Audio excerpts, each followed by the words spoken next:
The anatomy of dominance. Never make excuses. Never make excuses. The weak wait for explanations. Your illusion of safety. You consider yourself protected. You believe that your diplomas, social status, or good treatment of people constitute armor. You are mistaken. You are a naked primate on the thin ice of civilization, scanning those around you every second for friendliness because you are in a state of panic regarding aggression. Your brain is evolutionarily wired to please the pack, for exile from it in the Paleolithic era meant death. Your body remembers the fear of the night and the fangs, and today this fear has transformed into a dependency on the opinions of others. But the world has changed. Now a saber-toothed tiger will not eat you, a colleague in a $3,000 suit, or a loved one who knows your pressure points better than you do, will eat you. While you are trying to explain yourself, negotiate, and be understood, the predator has already felt for your carotid artery. You waste precious energy on excuses, while your opponent spends it on calculating the trajectory of the next strike. This investigation is not for those seeking comfort. This is the anatomy of dominance.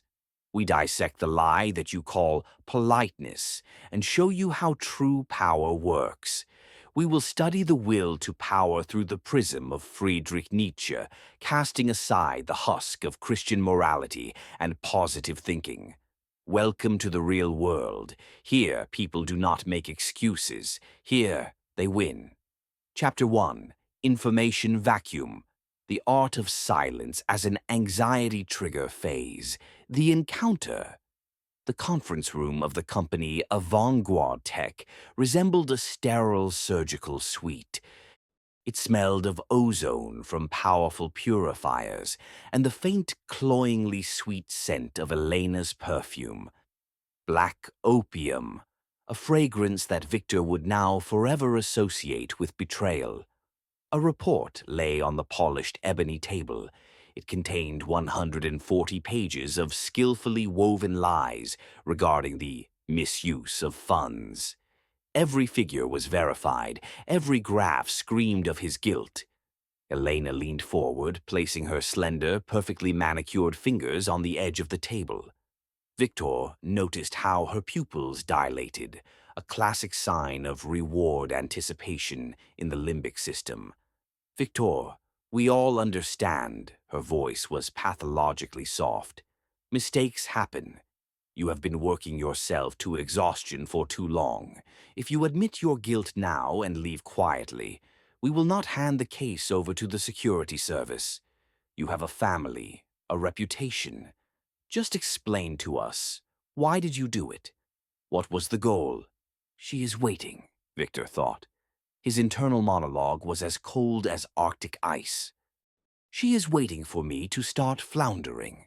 Every word of mine will become a brick in the wall of my prison. If I say I did not do it, she will ask, then who did? If I begin to prove an alibi, she will find a hole in it. This entire farce is designed for my fear of social ostracism. She wants me to acknowledge her jurisdiction over me through this act of explanation.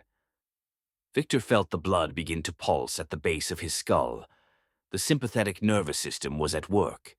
The cognitive pressure was almost physical, as if the walls of the hall began to slowly contract under the monotonous, maddening hum of the air conditioner. His mouth opened slightly, and at that moment, a phrase seared by cold surfaced in his mind. The weak wait for explanations. The strong create facts. Victor closed his mouth.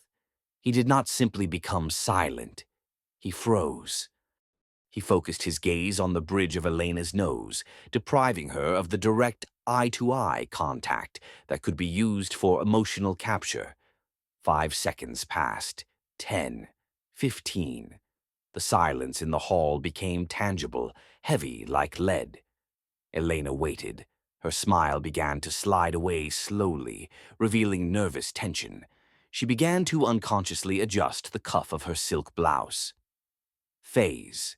Psychological X-ray. What happened? We are observing a classic attempt at cognitive suppression. Elena uses the technique of soft accusation, provoking Victor into reactive communication. In neurobiology, this is called an amygdala hijack.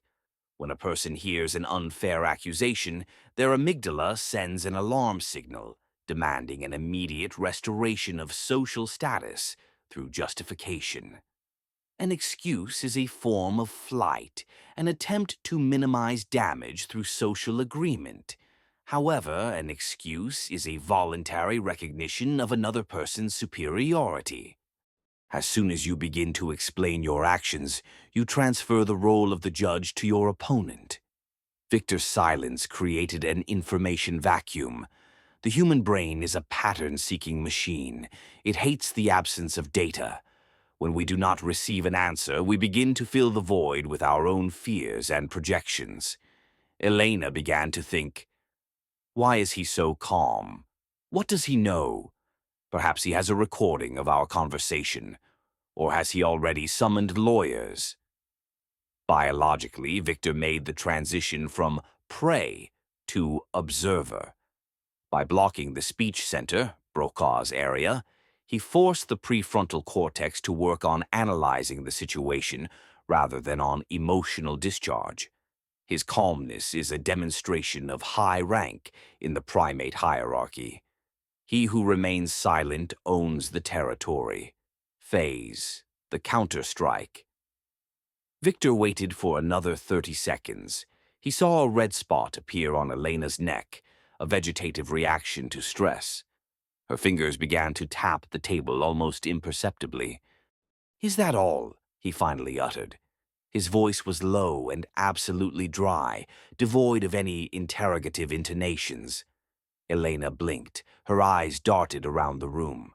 Her entire script, built on his assumed panic, crumbled into dust. "What do you mean, all?" she asked back, losing control over the pitch of her voice. "If that is all," Victor stood up smoothly and confidently, "then I will continue attending to my business. Inform me when you have something other than conjectures and perfume." Lesson number 1. Information vacuum. Power is not in words, but in the ability to endure silence. Whoever breaks the silence first to fill the void with explanations acknowledges their weakness. Silence is the space where the enemy hangs themselves upon their own fears. Phase. Sensory immersion. Outside the window, the London sky resembled an open wound, crimson streaks of sunset against a backdrop of leaden clouds. The rain hammered against the glass with small, icy needles, creating white noise that cut the office off from the outside world. Victor felt the cold of the leather chair against his back. This cold helped him maintain clarity of mind. The room smelled of sterility and Elena's fear, which he now sensed almost physically, like a sour metallic taste on his tongue. Chapter 2. False Vulnerability. A trap for the narcissistic phase. The encounter. 2 days later, an elite restaurant, The Shard, on the 32nd floor. At the table was Arkady, the chairman of the board of directors, a man whose face resembled old, tanned leather. He was the architect of this attack, and Elena was merely a tool. Arkady loved to dominate. He loved to see people break under his weight, losing face as they begged for mercy. Victor arrived in a wrinkled jacket. He had intentionally stayed awake for the last 24 hours to achieve a natural look of exhaustion. His eyes were reddened, and his hands trembled slightly when he took the menu. He sat on the edge of the chair, folding his hands between his knees, a posture communicating maximum insecurity and an attempt to close himself off. "Arkady Borisovich," Victor began to speak in a quiet, slightly cracked voice. "I am at a dead end. Elena has turned the board against me. My accounts in the company are frozen. I do not know how to justify myself now. Every word of mine is perceived as an attempt to squirm out. I am crushed. Arkady grunted with satisfaction, sipping 30-year-old whiskey. The smell of peat and expensive alcohol filled the space between them. Vitya, I told you, business loves the strong, and you got too involved in ethics. Now you are at the bottom. But I can help. If you sign a waiver of rights to Project Zenith, I will try to hush up the case. I will give you a severance package. It will be enough for a small house in Spain. You will just leave, and everyone will forget about your mistakes. Victor lowered his head so low that Arkady could only see the crown of his head. His shoulders trembled slightly. He was skillfully imitating suppressed sobs. This is all I have, Arkady. Zenith is the work of my life. Perhaps I can explain the real situation to the board. If I show them that the servers were hacked from the outside. Arkady leaned forward, a dangerous spark of superiority flashing in his eyes. No one is going to listen to a loser, Vitya. Your explanations are noise that irritates serious people. Sign the papers, or tomorrow your photos will be in every news outlet next to the word fraudster. I need the access codes to the system core right now. Victor slowly pulled out a tablet. His fingers trembled as he entered the password. Arkady watched this with delight.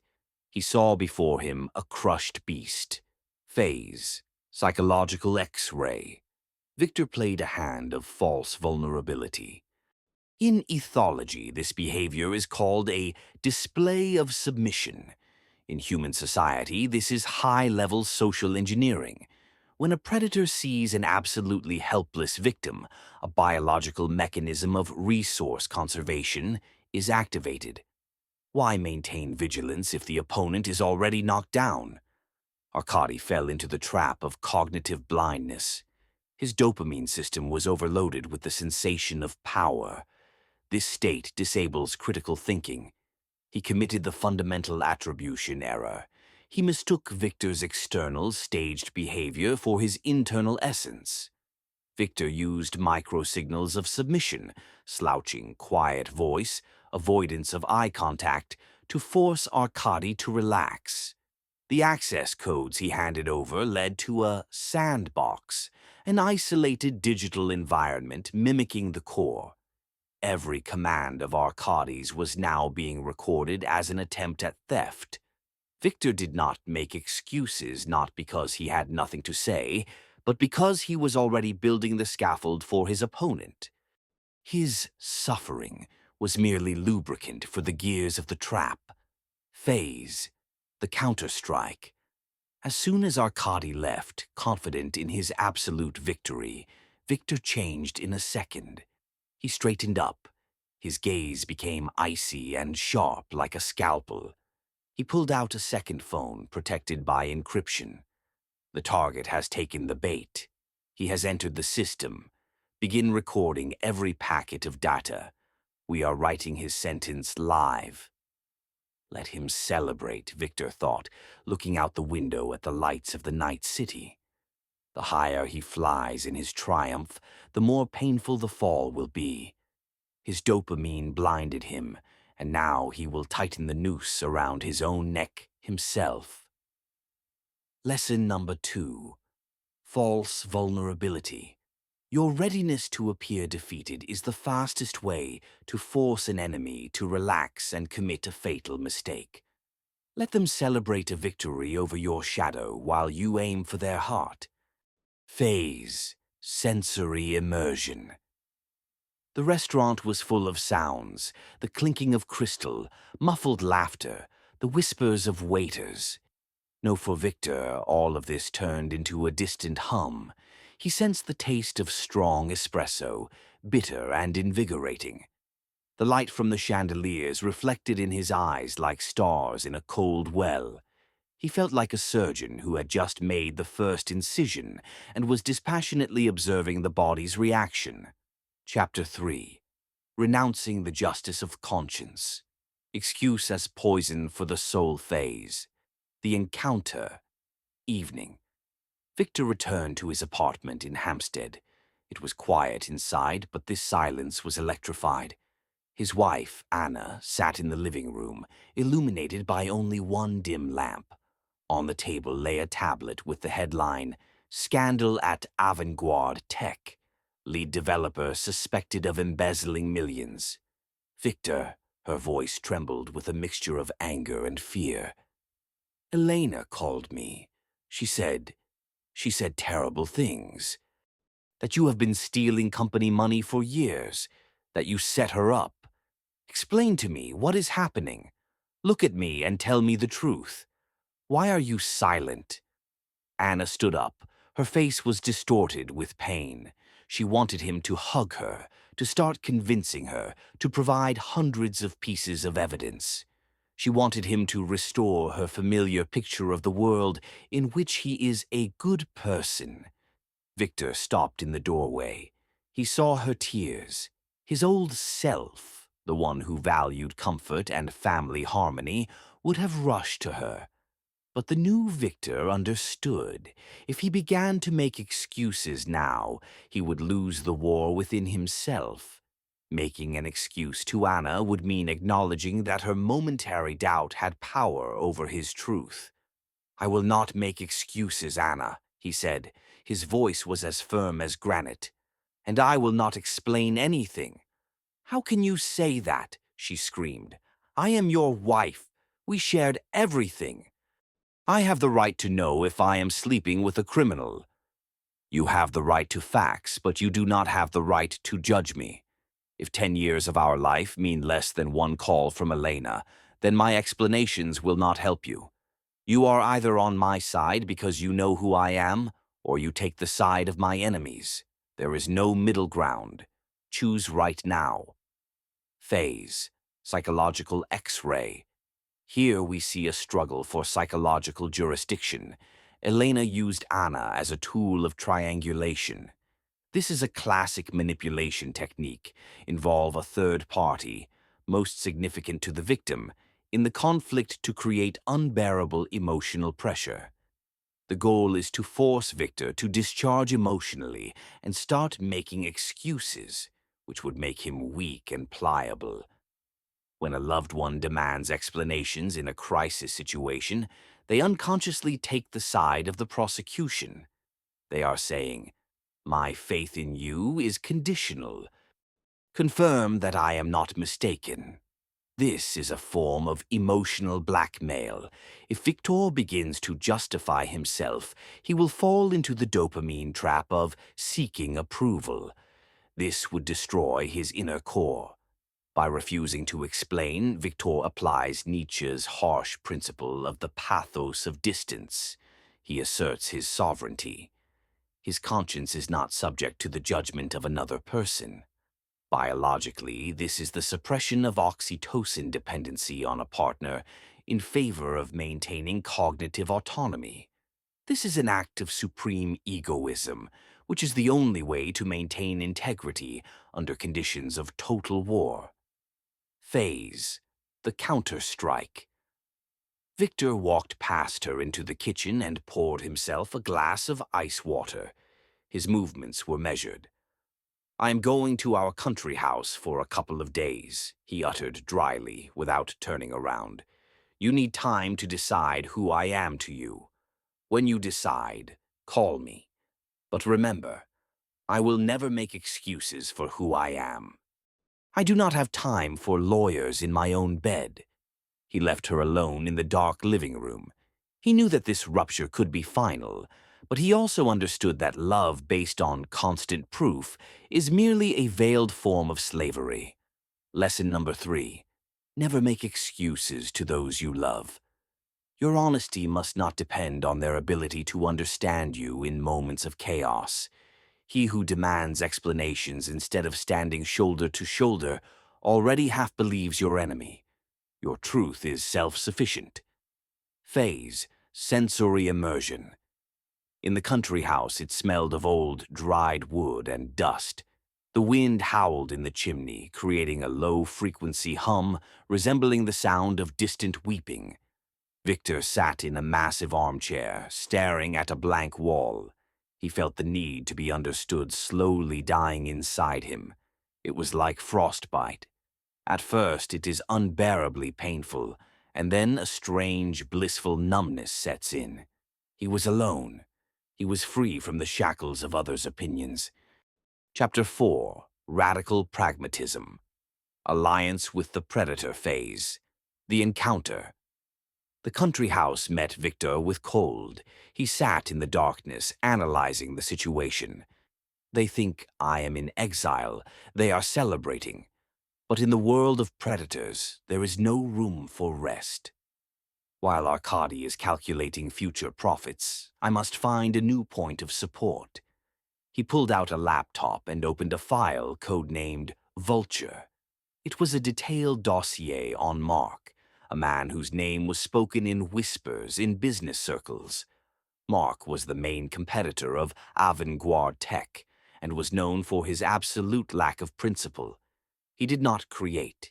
He consumed what others could not protect. Victor called him at 3 in the morning. "Mark, I do not need investments. I need a tool for the dismantling of avant-garde. I have data that will make your takeover of this company a matter of a few weeks." "And what do you want in return, Victor?" Mark's voice sounded like the scraping of metal against glass. "Justice? Retribution?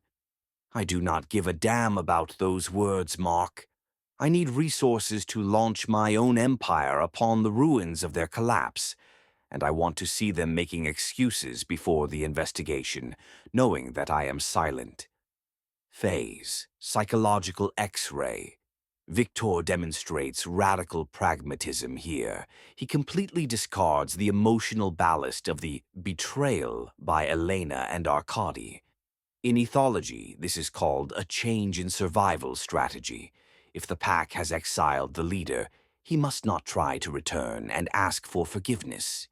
He must find another pack or create conditions for the destruction of the old one through an alliance with an external aggressor.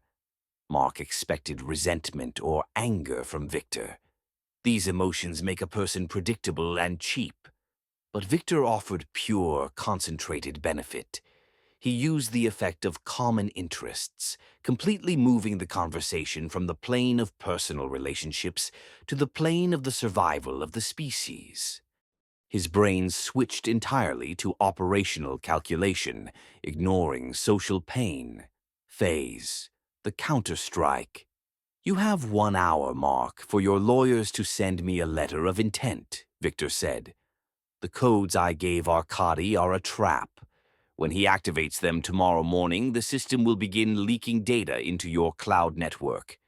You just have to be ready to receive this stream. You will take the assets. I will take my freedom. We will both get what we deserve." Lesson number 4. Radical Pragmatism. In the world of predators, an alliance is concluded not on the basis of friendship, but on the basis of the intersection of vectors of interest. Forget about loyalty to those who betrayed your will. Your only duty is your own victory.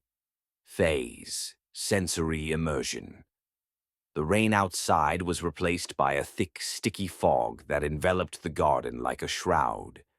Victor heard a suburban train humming monotonously in the distance, carrying thousands of correct people to their predictable lives. He felt the metallic taste of coffee and the smell of dampness on his lips. His world had become definitively black and white, devoid of half-tones. Every movement of his was verified. Every thought was as sharp as a razor. Chapter 5. Destruction of Reality. The Psychology of Chaos Phase. The Encounter. 3 days later. Elena met Victor secretly in an empty park at dawn. She was agitated. Her movements were sharp and impulsive. "What did you do, Victor?" "The system is working strangely. Arkady is in a rage. He thinks you swapped the keys. Explain to me how to fix this. After all, we can bring everything back if you help." Victor looked at her with terrifying calmness. Fog drifted around them, hiding the outlines of the trees, turning the world into a gray zone of uncertainty. Elena, do you still believe that Arkady is your ally? His voice was a quiet whisper.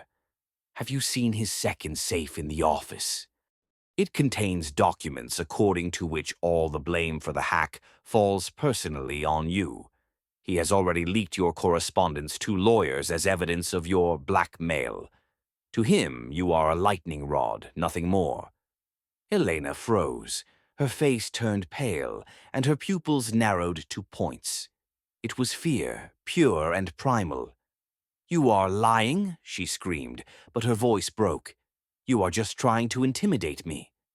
I am not making excuses, and I am not intimidating you, Elena. I am simply stating a fact. Check his email today at 10 a.m. when he is at a meeting. If you have time before he deletes the logs.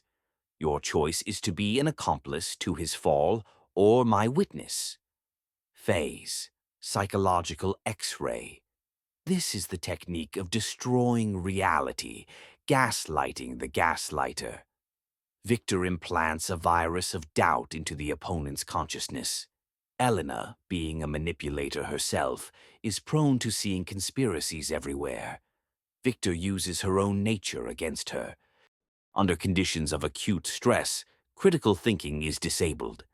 Elena's brain instantly began to look for confirmation of Victor's words and found it in every suspicious glance from Arkady over the last week. This is called confirmation bias. Victor did not make excuses. He attacked the variability of the opponent to trust their allies. He destroyed their internal bond by sowing chaos. Phase, the counter-strike. Victor turned around and slowly walked away into the fog without waiting for her answer. He left her in a state of complete cognitive collapse. Good luck, Elena. You will soon need very convincing explanations for the police, but I will not. I will be watching from the sidelines. Lesson number 5, destruction of reality. The most effective way to destabilize an enemy is to make them doubt their own strength and their allies. Sow chaos, deprive them of a united front, and simply watch their self-destruction. He who doubts has already lost. Phase, sensory immersion. In the park, it smelled of decaying leaves and wet earth. The fog was so thick that Victor could not see his feet. This was an ideal metaphor for his state. He was moving into the unknown, but his step was firm. He heard his own breathing, steady and calm, while behind his back, Elena gasped from the realization of her vulnerability. Chapter 6. Amor Fati, acceptance of inevitable collapse. Phase, the encounter night in the country house. Victor sat by the fireplace in which the remains of his old documents and photographs were burning. In one of them, he, Anna, and Arkady were smiling at the opening of a branch 5 years ago. The fire slowly consumed their faces. Victor's internal monologue was merciless. You have lost everything you built for 10 years. The family is destroyed. The reputation is in ruins. You are an outcast. Was it worth it?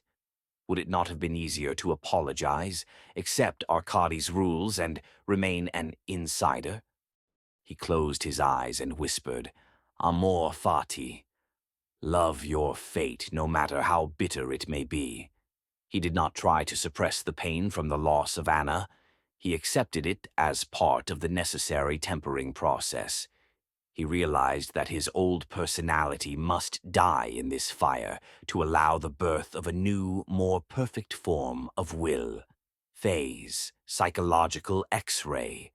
Amor Fati is the highest point of Stoicism and Nietzschean philosophy. It is a complete rejection of the role of the victim. Most people spend years justifying their failures by evil fate or external circumstances. Victor, however, accepts the collapse as a necessary ingredient for his future triumph. Biologically, this is a transition from cortisol stress to dopamine anticipation of a new battle. He does not waste energy on regrets. He accumulates it for a strike. Phase. The counter-strike. Victor took the last folder of documents, his old contract, and threw it into the fire. From this moment, he officially ceased to exist for his past. He turned off the phone and threw away the SIM card. "The past is a corpse," he said to the silence of the room, "and I do not intend to carry it on my back." Lesson number 6. Amor fati. Do not try to save what is already destroyed. Love your collapse as sincerely as your triumph. Everything that happens to you is fuel for your forward movement. Only when you have absolutely nothing to lose do you become a truly dangerous predator. Chapter 7. Strategic Invisibility. Silence before the storm phase. The encounter. For a week, Victor completely disappeared from the radar. He was not at home, not in the office, and not in the country house. Arkady hired private detectives, but they found only empty rented apartments and false trails. An atmosphere of paranoia reigned at Avant-Garde Tech. Elena, exhausted by suspicions after the meeting in the park, began to conflict openly with Arkady. They both waited for a strike, an explanation, a lawsuit, or at least a call. But Victor was silent. His absence became louder than any threats. Phase. Psychological X-ray. Strategic invisibility exploits the human brain's basic fear of the unknown. When an opponent does not see you, they begin to see you everywhere.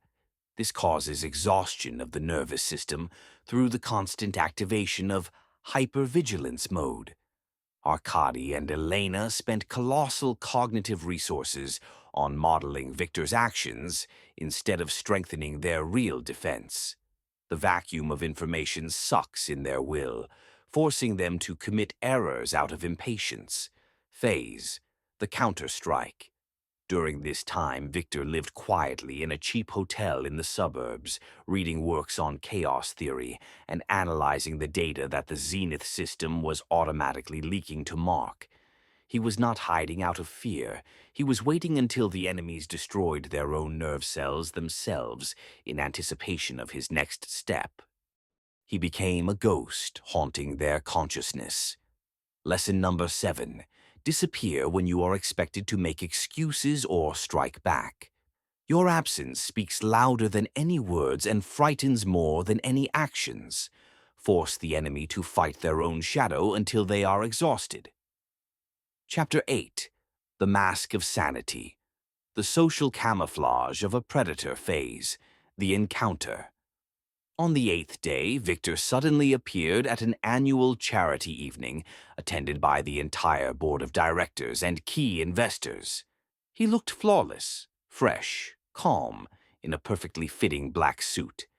There was a light, barely noticeable smile on his face. He approached people, greeted them, joked, and drank mineral water.